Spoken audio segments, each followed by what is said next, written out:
the Madman! Welcome to another Custom Cards Review with Trump. As usual, I bring to you the top 10 cards, upvoted cards of the week.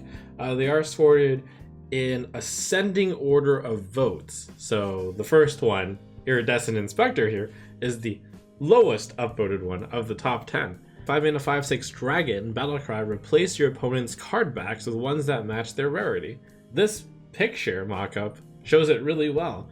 You can see that the opponent's cards have been replaced with card backs that are either legendary, epic, common, or rare. And you also see next card up on deck for the opponent, since you can't see the card back for the next card. Design 5 stars, balance 5 stars, and that's not it. Custom Hearthstone Reddit got this one wrong. This is the Trump card of the week. What a great card. That's right, the number 10 most upvoted card of the week from the Custom Hearthstone subreddit is the Trump card of the week. Well, there you go. We've already given the game already. I think this is wonderful implementation of both a Murder at Castle Nathria card because it helps give information about what the opponent has, but it also doesn't give away the entire thing. It's not just like, show the opponent's hand and show the top card of their deck. It does so in a flavorful way where you still don't really know what it is. There could be a few options. There could be quite a number of options, but you've narrowed it down. There's a small detail here on whether or not your opponent can see the next card in their deck, and the rarity, probably up to the designer, implementer, and wording on whether or not that should happen. I personally don't think it should happen. But yeah, really cool card. This is a major benefit, and it is a big skill testing card, because knowing the rarity in the opponent's hands, especially as the hand gets smaller and smaller, will allow you to increasingly play around things with a much greater knowledge base. And it's not a huge effect, so it's been put on a 5 mana 5/6 Dragon. Such a cool implementation of card backs giving hints about the card itself. Would I ever personally run it in any deck, even though it's neutral? No, it's not worth as much. It's not worth that much, I think, but maybe in a really long control deck, which was a Reno deck or something, I could see fitting that in. Next up, we got Sanguine Sorcerers. 1 mana 1/3 priest card with lifesteal. Your lifesteal restores health from all other friendly characters. So for example, Spirit Lash would restore health to all of your minions as well as yourself. And Sanguine Sorceress, whenever attacks and lifesteals, will not just give you life, but will also give your other minions life. Not herself though. I'm gonna say design 4 stars, balance 5 stars. It could see play, but my main concern about this card and the reason why I hate the design is it's a pretty big effect and it's only on a 1 mana card. While currently that's not a problem, I could see problems with it in the future if there were more lifesteal things out and around. Feels like it should be put on a higher mana cost card. Next up, we got a Demon Hunter weapon, Soulglaive, a 1 mana 1/3. After your hero attacks, summon a 0/0 freed soul for each damage dealt. Design 4 stars, balance 2 stars. As per the set, Infuse goes off whenever you have friendly minions die. So the freed soul that comes out will immediately die and then help infuse. Also, if you have a card like Stormwind Champion in play, giving an aura of always +1/+1, the freed souls will actually stay alive. But that's a pretty narrow aspect. For the most part, I expect this to just be an infuser.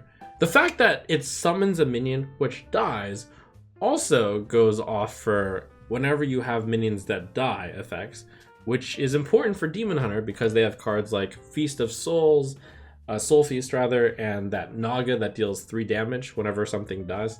There's a few things that play around with this. The balance is actually horrifically out of balance for that reason. This weapon should not be able to summon multiple souls. It would be too powerful. It could read as, after your hero attacks, summon a soul that immediately dies. I would get rid of the 0/0 part. I think the idea that you could have a Stormwind champion in play isn't enough to make that interesting. You could also have this as like infuse 1 after you attack, but I think the idea of like summoning a soul that immediately dies is a cool idea. Or maybe after your hero attacks, release a soul. It doesn't have to like spell it out immediately. Next we have a Moon Feast for Druid, 2 mana arcane spell. Choose 1, draw a spell or gain 6 armor, and when infused with 3 souls, it chooses twice instead. Design 5 stars, balance 4 stars. This card is a lot like Branching Paths. It does cost 2 mana. On the base one, the 2 mana draw a spell or gain 6 armor is fairly poor. So that's the balancing mechanism for it basically being Branching Paths once it gets infused by 3. And then at which point, it becomes quite a bit better than Branching Paths because it only costs 2 mana. So I would suggest a slight nerf of the armor down to 5. 2 mana to gain 12 armor is a lot. 2 mana to draw 2 spells is also kind of strong, but, you know, it's hard to balance it more past that. It seems fair to me to have to jump through the hoop of Infuse 3 to get this effect. Next is Magician's Armaments, a mage spell. 5 mana, summon 3/1 Spectral Blades with Rush. If they all die this turn, equip 1. Design 1 star, balance 5 stars. Horrifically out of flavor for being a mage card, and I think that dealing 9 damage to minions, spread out into 3/3s, and then equipping a weapon, that would be totally fair. It seems like it's priced in the right ballpark. But the design is so off that there's no way that this is, in any amount of flavor, a mage card. Next, we all love Yogg. We all love our old gods. Here's another variant on Universe Destroyer Yogg. 10 mana, 7/5. Got the mana cost and the stats correct. Battle Cry, destroy all other minions. For each, cast a random spell with cost equal to the minion's cost. Design 2 stars, balance 1 star. And that's a generous 2-star design. You know, I take it back. Design 1 star. This is not a worthy inclusion to the Yogg library. When you played Yogg, you hoped to destroy all their minions. This one always destroys all other minions. And then you cast random spells equal to the minion's costs, which means presumably after you play it and then kill the opponent's board, you're gonna get a few random spells going as well, which are generally positive for you. So this is basically strictly better Yogg. Furthermore, as it's drastically overpowered, it's not very interesting because you always just get to destroy all their minions and you get like some benefit on top of that. So it's old Yogg, except it's not really that random and you always get a super overpowered effect. It's not interesting at all compared to other Yoggs, and I'm gonna pass on this Yogg. Next up, you got Twofaced Chogall, a 6 mana 6/7. Your deck can have cards from another class. Author's note, they intend that you can build a deck out of 2 classes. Start of game, if this is not in your opponent's deck, destroy your hero. Hey, congratulations, you finally managed to find a way to make a start of game effect that is not overpowered. Because, you know, the drawback is to destroy your hero. And congratulations, someone has managed to find a way to make deck can have cards from another class not overpowered, because you lose the game. Design 1 star, balance 1 star. This is just simply not a good idea because, spoiler, this does mean that everyone playing Chogall in Standard would just lose the game if they have it in their deck. Terrible idea, terrible design for a card, but the only thing worth salvaging about this card is this could be a Tavern Brawl where you build a deck from 2 classes.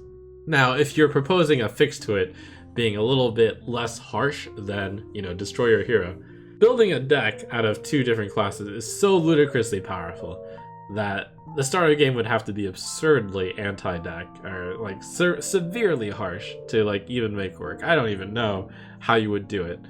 And it's probably not worth trying because being able to build a deck with 2 classes is ridiculous.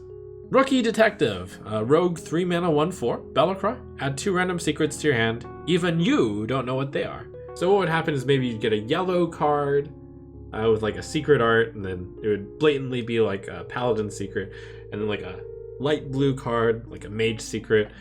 You wouldn't know the text on it, you wouldn't even know what happened. You play it out and you still can't hover over it. It just has like the question mark as if you hovered over an opponent's secret. Design 3 stars, balance 5 stars. The point of secrets is to have a little bit of a mind game with your opponent. And if you're just generating secrets which you don't know what they are and then you just play it on curve, this is meant to be a value card. I don't think it's actually, a good design at all. Let's take a star off and call it 2-star design. When you play the secret, there should be some thought into it. Like, from your opponent's perspective, you should have a reason why you played the secret at that time, because then the opponent can start playing a guessing game. Oh, they played it at this time when I had 1 minion in play, because it's Freezing Trap. But if you don't know what the secret is, then, it could be Freezing Trap, it could be Explosive Trap, it could be completely pointless, and, it's just dumb all around. Essentially, secrets aren't fun. Timeline Cleanser Toki. It's a 1 mana 2/1 legendary neutral card. Battle cry, destroy all minions that cost more than the amount of your opponent's mana crystals. Design 3 stars, balance 1 star. What does this mean? It's basically an anti-cheat card. If you ever get out a card at a discount, or you recruit a card, or you build up your mana with temporary mana crystals and then play a card, well, Toki can just be played and destroy that minion. The balance is 1. It's ridiculously overpowered, this Toki. It's a tech card that is bound to hit something at one point or another. It could even hit the coined card. And it's just such a big effect. You might destroy the entire opponent's strategy if they're playing a Celestial Alignment. This card is too disruptive at the mana cost. And possibly it's too disruptive of a tech card, period.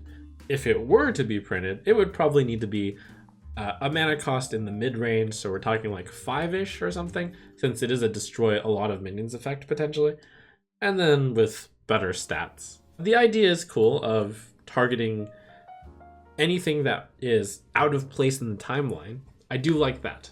And then we finally end with this card, which was runner-up for Trump Card of the Week, despite it being a humorous card.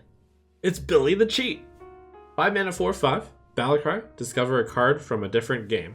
This is a meme card. You could discover Pot of Greed. 0 mana, draw 2 cards. That's from Yu-Gi-Oh! You get to discover the Black Lotus, a 0 mana, gain 3 mana crystals from Magic the Gathering.